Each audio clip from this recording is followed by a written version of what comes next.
This afternoon, we recognize the achievements of our alumni through the presentation of a Your Nottingham Alumni Award.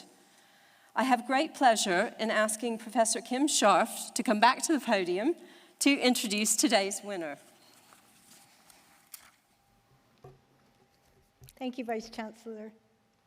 It gives me great pleasure to introduce the Alumni Award winner today and to highlight his amazing achievements. Each year, we present Your Nottingham Alumni Awards to University of Nottingham alumni in the UK and around the world who have made outstanding contributions to their community, excelled in their field, stimulated new ideas, and shown exceptional dedication, creativity, and leadership. It now gives me great pleasure to present today's Your Nottingham Alumni Award winner, Vice Chancellor. I present to you for the Your Nottingham Alumni Award, Nigel Hyde.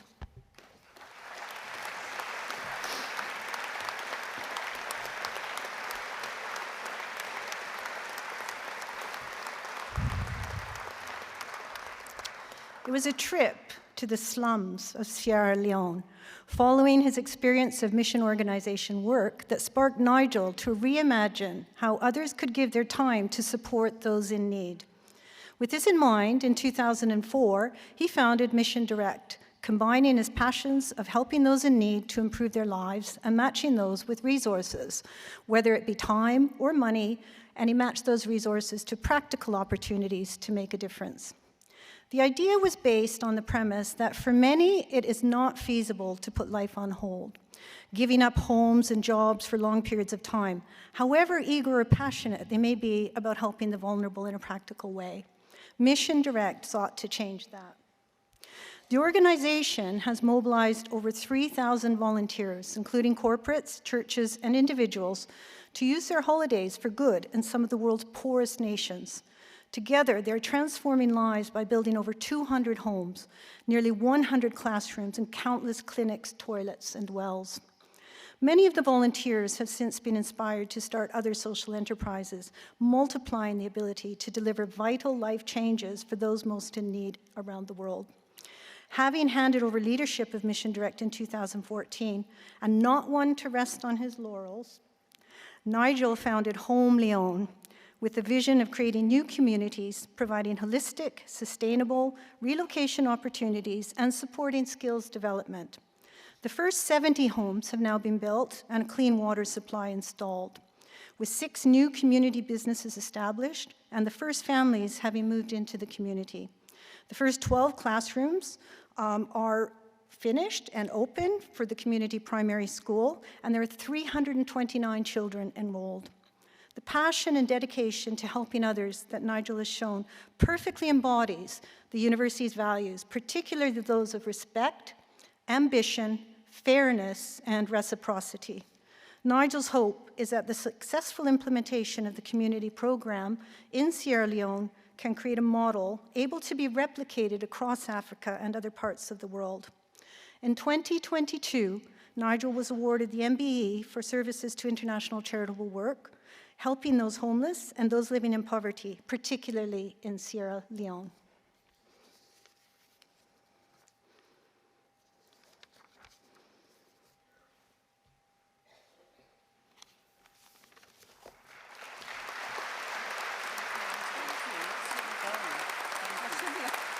Somewhere. Yeah, but don't worry. Anyway, well done, and I look forward to hearing your speech. Thank you so much.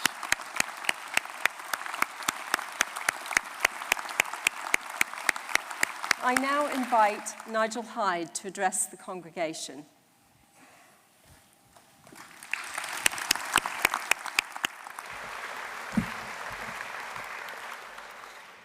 Great. Well, good afternoon. It's great to be with you, and thank you. Thank you so much, and especially to this special university for giving me the honor to address you today. You know, it's just amazing, you guys. You did it through COVID, through all those challenges. And I have huge respect for you getting through this and coming out today with a great degree in one of the great times where education has really faced some tough times. But you know, I sat in your chair about 40 years ago. I still think I'm only 25 in truth, but But 40 years ago, I was about to go on my life's adventure with your and similar degree. And you know, at that time, someone told me of a survey of 90-year-olds, and they said, if you had your life again, what would you do differently? Which is a great thing to be asked when you're 20. And 3 themes spoke to some missed opportunities. The first was that they wished they'd taken more risks in their lives. Secondly, they spoke of broken relationships in life as they walked in unforgiveness. And finally, they wished they'd done something that lasted beyond themselves. There's this sort of sense of eternity, I think, in us all. Now, some of you have already got jobs, and I hope those jobs are truly aligned with your dreams and your vision, rather than planning a life of working to live instead of living to work. Will you be learning and growing in your chosen field? There will become a time when you're not. Are you prepared to step out of the boat, to walk on the water of those dreams? Or will you avoid the risk and spend your life making other people wealthy? You know, sometimes when I leave a friend, they say, oh, take care. And everything in me says, no, take risk. You know, so many of us go through broken relationships in life. And it's like a cancer to the soul, and it brings death whilst you breathe. Nobody can do anything or say anything to you, and it be their fault. All you have is how you think about it. It's like if you and me were stood or sat on top of the Trent building, and you look out and you say, wow, what a great view. And I'm thinking, I'm going to fall off. It's the same circumstance, and yet there's 2 totally different realities. Well, which is true? Well, both or neither. We are simply living how we think about it and getting the connected feelings that go with it. Going back to the past to fix yesterday's negative memories is like trying to blow out an electric light bulb. Today, the past is gone, and you can have some fresh thinking on every part of your life. Freedom lies in your hands. You know, maybe somebody's let you down, deceived you, or hurt you, dumped you, especially within your family. But you know, the past is done. Release forgiveness, and freedom comes. It is forgiveness that allows you to see today as a new experience. Now, in considering the third opportunity, we've talked about risks and we've talked about forgiveness. I want to speak to parents and your friends particularly about how we think about something that lasts beyond ourselves.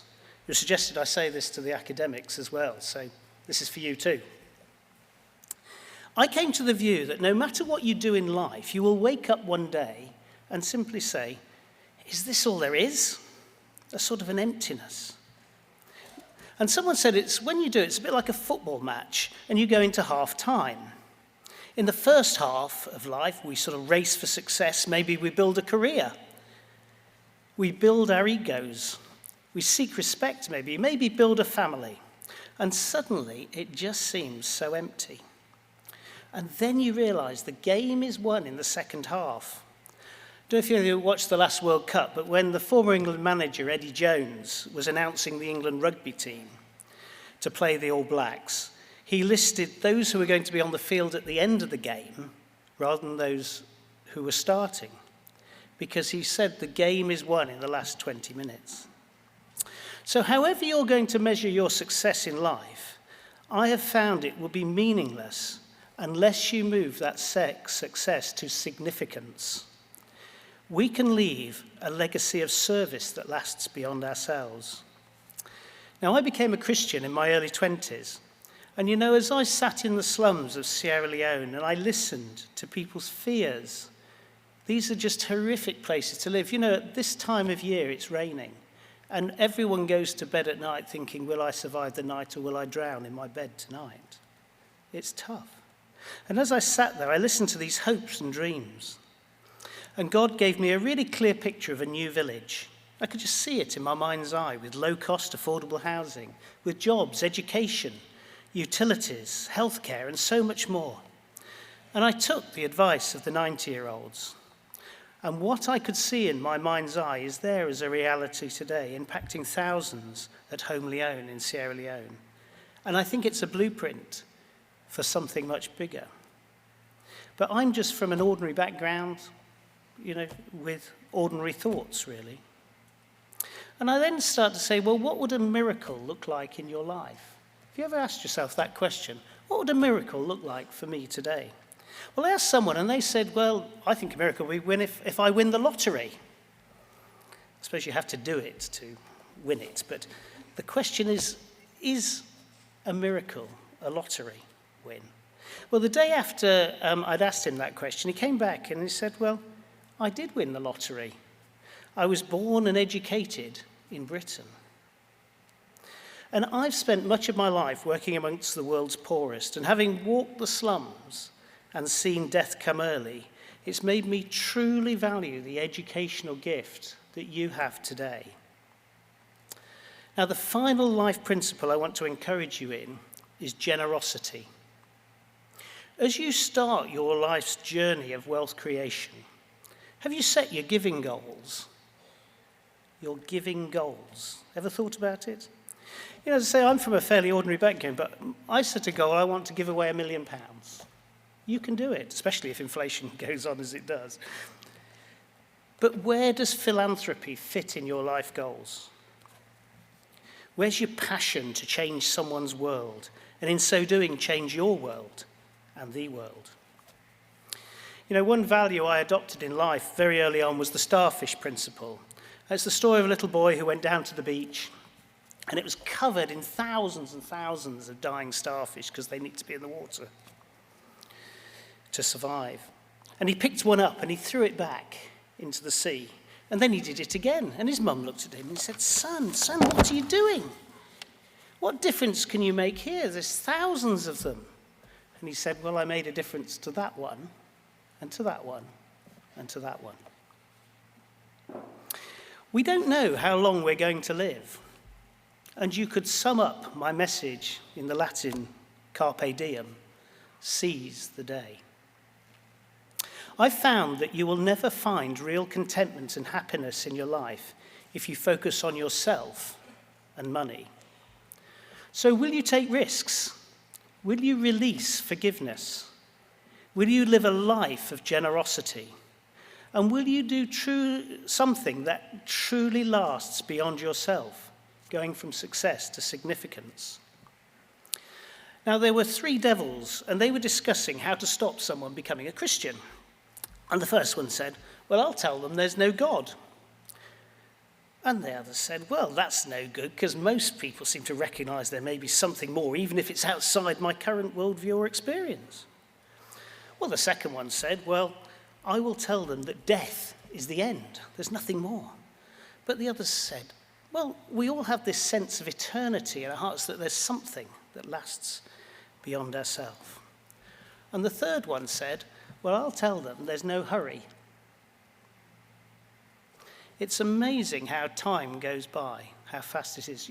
To me, as I say, I still think I'm 25, and it's only yesterday, and yet 40 years have passed since I sat where you are. The degree you hold is a platform. Will you make the most of this amazing start in life? Maybe ask yourself now, what do you want to be remembered for? What will they write on your tombstone? In the Bible, there's a story of a farmer, and he's scattering seeds all over the place. And the first 3 places he drops seeds, they just die. It's rocky places, all sorts of places, and it just died. That seed fell on poor ground.